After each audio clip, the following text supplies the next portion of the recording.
I'm going to show you how to measure a shotgun barrel. You know, a shotgun's got to be 18 inches or so, or you've got to get special permission to cut it shorter. So if I look at my shotgun and I measure to where it's coming out of the receiver, you see that shotgun's 17.5 inches long. Well, you'd think that would make it illegal. However, the way people would think to measure a shotgun barrel ain't the way you're supposed to do it. What you're supposed to do is measure from the breech face. So my 17.5 measurement don't count. So with the breech closed, I take a dowel rod and push down the barrel. You see how the breech is closed? The slide is forward.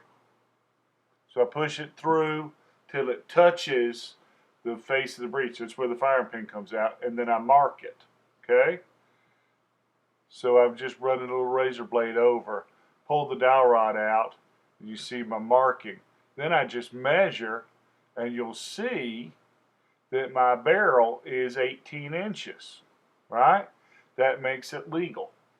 If I want it any shorter than that, I have to send in some forms and some money to the federal government, to the ATF, to get permission to cut it shorter.